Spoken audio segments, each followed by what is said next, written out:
لمبی امیدیں آخرت کو بلاتی ہیں اور خواہشات کا اتباع حق سے روکتا ہے۔ اپنے گھروں سے مکڑیوں کے جالے دور کر دو، یہ ناداری سے ایک دوسرے کو کہتا ہے، برا بھائی، برا دوست، برا رفیق۔ علم خزانہ ہے اور سوال کرنا اس کی چابی ہے۔ اللہ پاک تم پر رحم فرمائے، سوال کیا کرو، کیونکہ اس میں 4 افراد کو ثواب دیا جاتا ہے: سوال کرنے والے کو، جواب دینے والے کو، سننے والے اور ان سے محبت کرنے والے کو۔ اپنی زبان کو قابو میں رکھو، کیونکہ آدمی کی ہلاکت زیادہ گفتگو کرنے میں ہے۔ غریب وہ ہے جس کا کوئی دوست نہ ہو، اور دوست وہ ہے جو غیر حاضری میں بھی دوست رہے، اور باطن میں بھی دوستی سے ہٹا نہ رہے۔ اے لوگو، اہل دنیا کے بجائے اہل آخرت بنو، کیونکہ آج عمل ہے اور حساب نہیں، کل حساب ہوگا، عمل نہیں ہوگا۔ 3 چیزیں حافظہ تیز اور بلغم دور کرتی ہیں: نمبر 1 مسواک، نمبر 2 روزہ، اور نمبر 3 قرآن پاک پڑھنا۔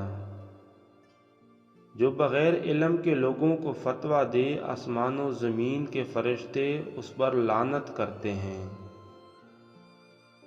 مظلوم کے ظالم پر غلبہ کا دن یعنی قیامت کا دن، ظالم کے مظلوم پر غلبے کا دن سے زیادہ سخت ہے۔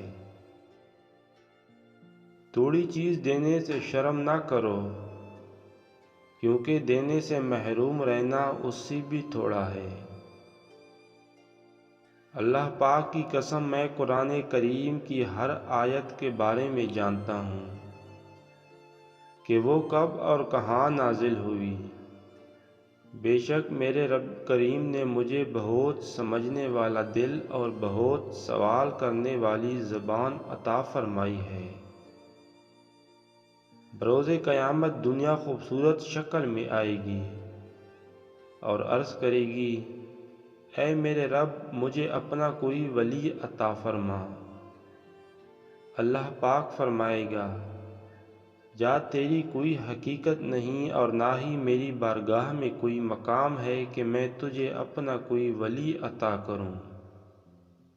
چنانچہ اسے پرانے کپڑے کی طرح لپیٹ کر جہنم میں پھینک دیا جائے گا۔